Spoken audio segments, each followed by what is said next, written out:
Хайри мен Налян сыртқа шыққаннан кейін Биллур мен Музо келіп, бірден Хайридің жағасынан алады. Хайри, сен қандай ұятсыз едің, Налянның қасында не істеп жүрсің, оны тағы да басын айналдырып жүрсің бе? Мен сен сияқты ұятсыз адамды көрмеппін. Хайри бұл сөздерге шыдай алмай Биллурге ұрсады. Бұнда сенің не шаруаң бар, өз жөніңмен жүре бер. Маған бұлай дейтінде сен кім едің? Кәне кет, бұл менің ауданым. Менің үйімде сен шу шығарып тұрсың. Биллур, Налян, мен саған сұрақ қойдым, сен мұнда не істеп жүрсің? Бұл жексұрынның қасында. Биллур, аузыңды жап. Биллур, сен не мені қорқытып тұрсың ба? Налян шыдай алмай, Хайри, жетер енді. Хайри Налянды тыңдамай Биллурге одан әрі ауыр сөздерді айта бастайды. Биллур, мен бұл оңбағанның қасында жүре алмаймын деп кетіп қалады. Налян өзін жайсыз сезінген соң, Хайри машинаны мен айдаймын деп машинасын айдап бірге кетіп қалады. Түркан сыртта барлығын естіп көріп тұрады. Хайридің қыздары, біз әкемізді жеп көреміз, ол бізді тастап кетті. Түркан, жоқ, олай демеңдер. Әкелерің сендерді тастамайды, қатты жақсы көреді дейді. Рафет ауруханада мұңайып отырады. Джавид оған, Рафет, өз-өзіңді қолыңа ал. Рафет, Мустафаның айтқанын естідің ғой. Егер біз бұл ауруды емдей алмасақ, Гүлжихан сонда жоқ бола ма? Мен олсыз оның жоқтығына қалай шыдаймын? Седат әкесінің қасына келіп, оны жұбатады. Анам бізді тастамайды. Биллур Налянға қатты қапаланып, Налянның өзінің не ойлағаны бар? Бұл өтірікшінің қасында не істеп жүр? Джавид Музоға хабарласып, анасының ауруханаға түсіп қалғанын айтады. Әрі қарай бірден ауруханаға кетеді. Налян Биллурге звондайды, бірақ Биллур тұтқанды көтермейді.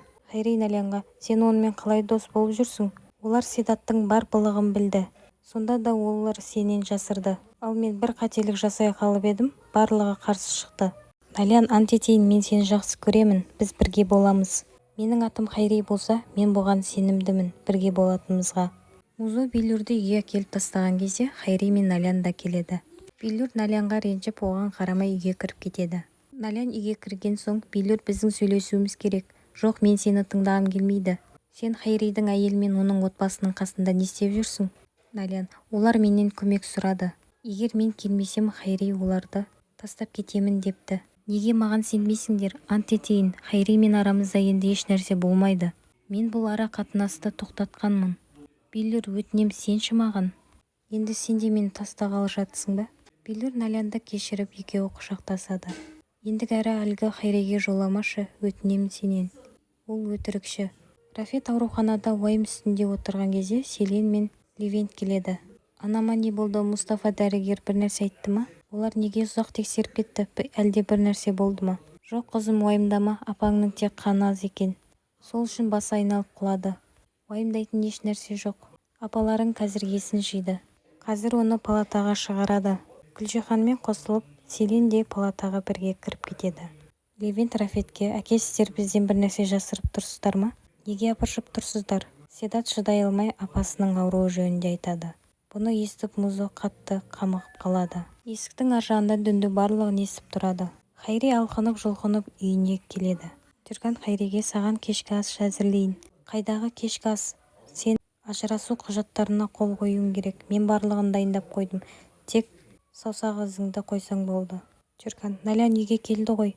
Хайри, не болыпты келсе, ол тек пирожки жеді де кетті. Еш нәрсе өзгерген жоқ. Сендер сонда бірге емессіңдер ме? Бірге жүргенге ұқсаймыз ба? Сен мен үшін өмірде бір ғана жақсылық жасашы. Бір ғана өтінішімді, саусақ ізіңді қоюды көп көрдің. Қолыңды қой да сонымен іс бітсін. Мен біз барлығынан шаршадым. Менің демалғым келеді. Ақыры Хайри Түрканға саусақ ізін құжаттарға қойдырып алады. Ал енді қазір ұйықта, ертең сот бар. Хайри, сені түсінбегенім үшін кешірім сұраймын. Бұл менің кінәм. Сені түсінбеппін. Бірақ та мені де ешкім түсінбейді деп Түркан жылап кетіп қалады. Налян мен Биллур бірге керемет уақыт өткізеді. Менің осында қалғаным дұрыс бопты. Әйтпесе сен ашумен не істейтін едің? Барлығы палатаға Гүлжиханды көруге келеді. Гүлжихан, сендерге не боп қалды? Мен ауру емеспін. Менде барлығы жақсы. Тек қаназдық қана екен. Селен, сіз бізді қорқыттыңыз. Қызым, мен өлейін деп жатқан жоқпын ғой. Жазылған соң үйге қайтамын. Ал енді сен үйге бар, өз сәбиіңді ойла. Седат, апам дұрыс айтады. Сіздер барлықтарыңыз үйге бара беріңіздер, анамның қасында өзім боламын. Джавид, я, Седат дұрыс айтады, екеуміз қасымызда боламыз. Барлығы Гүлжиханмен қоштасып кетіп қалады. Седат шыдай алмай анасының қасына келіп оны құшақтайды. балам, саған не болды? Менде барлығы жақсы, уайымдама, мен тез жазылып шығамын. Седат жылап сыртта Налянға хабарласқысы келеді. Бірақ Жабит оны тоқтатады. Түркан түнімен жылап шығады. Таңертең Түркан қыздарын мектепке дайындап жатады. Хайри болса, қане Түркан, кеттік, біздің әлі шаруамыз көп, балаларды мектепке тастауымыз керек. Хайри Налянға хабарласады. Бүгін саған мен керемет жаңалықты естіртемін. Налян, тағы не боп қалды? Хайри, еш уайымдама, сен бұны естіген кезде қатты таңғаласың, тіпті шок боласың. Бұл бомба жаңалық. Деп тұрған кезде Билур барлығын сыртта естіп тұрады. Демек сен бізге кеше өтірік айтыпсың ғой. Хайримен әлі де сөйлесіп жүрсің. Ендігәрі сенің ешқандай өтірігіңді естігім келмейді. Налян, есіңді жи, сен не істеп жүрсің?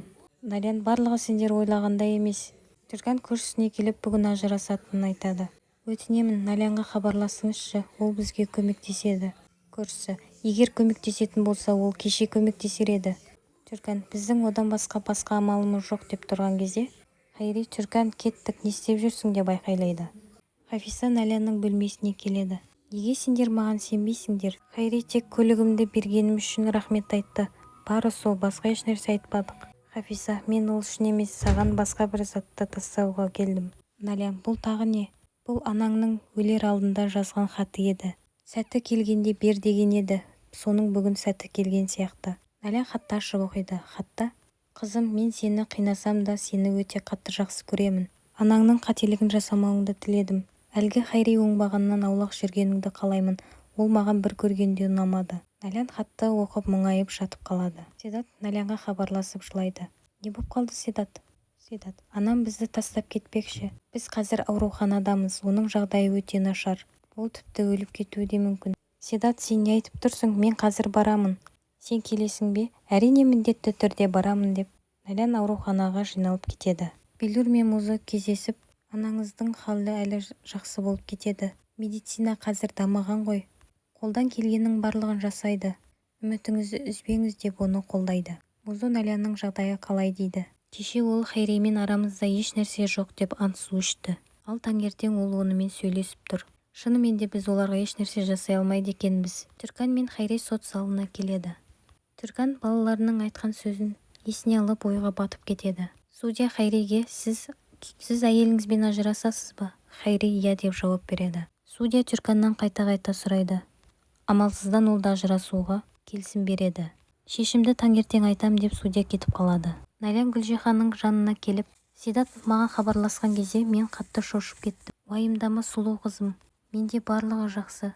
Екеуі әңгімелесіп отырған кезде Налянға Хайри қайта хабарласады. Седат сезіктеніп Налянның телефонына қайта қарайды.